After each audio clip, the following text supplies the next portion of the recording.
Hi students, welcome to today's video. Today we are going to start with a program followed by the do while loop. So the first program is the program number 10.22.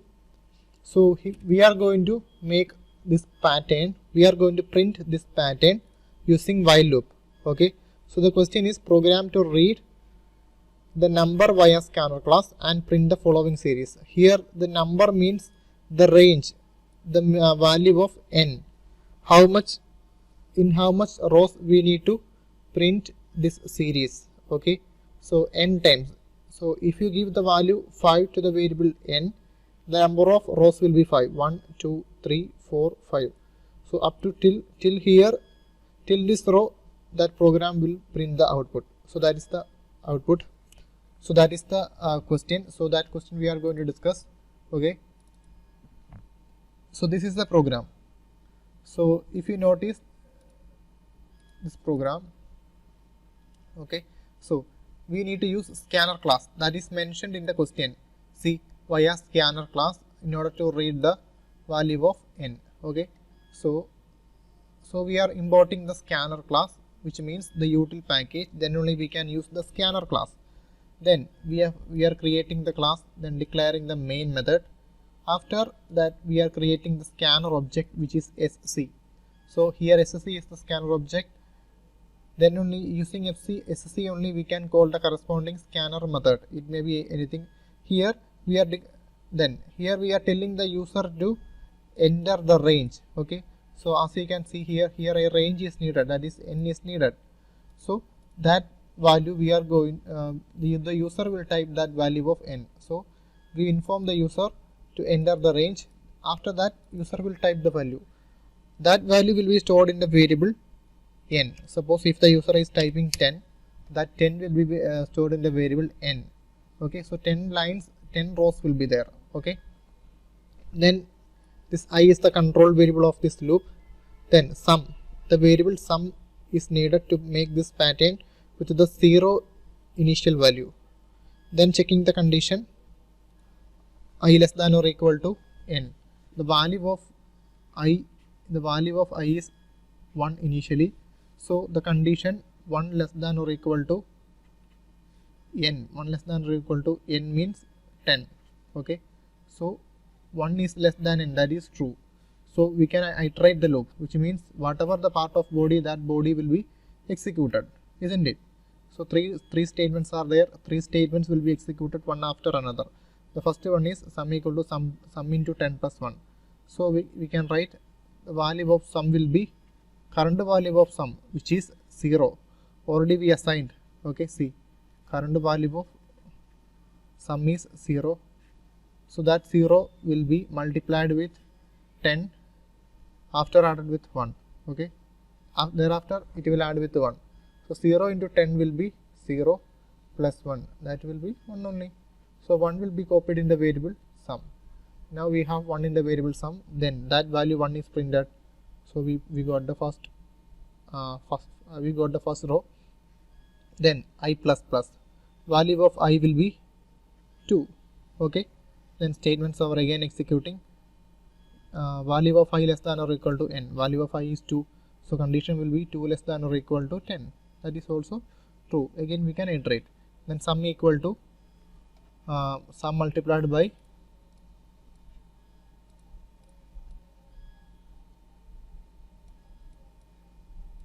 sum equal to sum multiplied by 10 plus 1. So current value of sum is 1.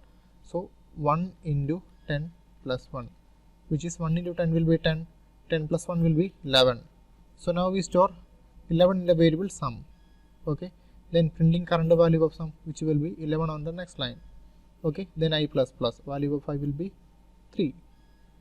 Statements over, again iterating. 3 less than or equal to 10. That is also true. So again iterating, sum equal to sum into 10 plus 1, which means value of current sum is 11. 11 into 10 plus 1. 11 into 10 means 110. 110 plus 1 will be 110 plus 1 will be 111. So that value is copied to the variable sum. The sum has the value 11 now. That will be printed So what it will print? It will print 3 ones. Okay. So similarly, this will be incremented till the condition becomes false. Till this condition becomes false. So when the value of I reaches 10, or value of I reaches 11, when the value of I reaches 11, this condition becomes false, which means at that time condition will be like this: 11 less than or equal to 10. So this condition is false. So coming out of the loop, and program over. At that time it will this loop, this series will be continued, isn't it? So 10 times.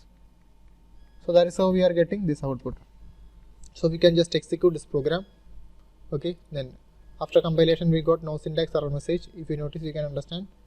Then we are going to execute this program. So it is asking the range as we said. So we are going to give 10. Okay, see how many lines it has printed. We can check 1, 2, 3, 4, 5, 6, 7, 8, 9, 10. See, 10 lines are printed using this program. I hope you could understand. Then next we are going to learn do while loop. So the previous two loops, the two loops which we have learned earlier, those two loops are the kind of entry controlled loop.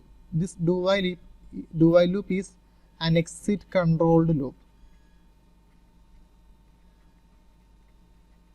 Do while loop is an exit controlled loop. So how it works? Let me write the syntax. So do curly, open curly brace, then body of the program. Sorry, not body of the program, body of the loop.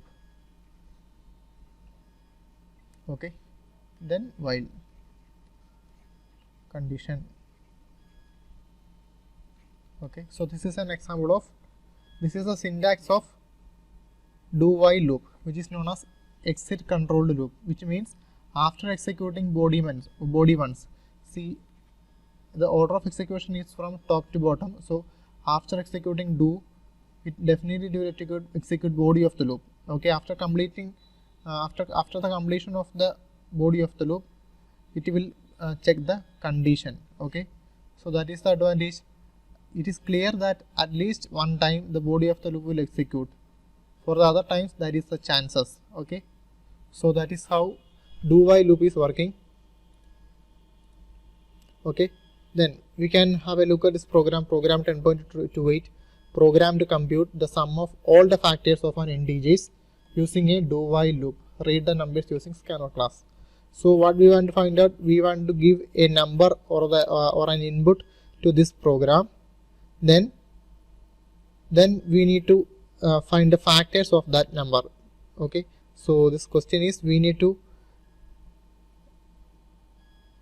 get a value from the user, this number from the user. Then we need to find all the factors of this number. Okay, then we need to add all the factor. Okay, so that is the program 10.28. so we can see how it works. So this is the program. You can understand easily. See, it is given in the question to use scanner class. So we are creating the scanner object, which is SSC. So using this SSC, we can call the scanner methods such as next, double, next, long, and so on. Okay, then see, in the 8th line we are telling the user to enter the number. So that time user will type the number, that value will be taken to the variable num. Okay, then we need some more variables to perform these actions, a control variable and sum. So control variable here is I, that will be initialized with 1, then sum should be initialized with 0. If num modulus I equal to 0, num modulus I equal to 0 means, see, we can just take an example, 7 is the number. Okay, so the factors of 7, as we already know, which are 1 and 7. Okay, so because this is a prime number, only there is two factors. Okay, so those two factors we can find out by dividing the number by 1 and 7, isn't it? So the variable we have num7. So if you divide num by I, value of I starts from 1, okay, to 7. So only for when the value of I reaches 1 and 7, this condition becomes 0, isn't it? When the value of I reaches only 1 and 7, this condition becomes true. For all other values, this condition becomes false, isn't it? Okay, this logic we are going to apply in this program. So if this one is satisfying, okay, what we will do, we will update sum with the additional, sorry, sum with the sum of I, which means the factor will be added with the sum, and that value will be stored in the variable sum. Okay, that's all. So after executing program completely, the variable sum will have the sum of all the factors. Okay, I hope you got understand, which means this condition will true only when the value of num is completely divisible by I. For all other times, this condition becomes false. So we can check how it is working.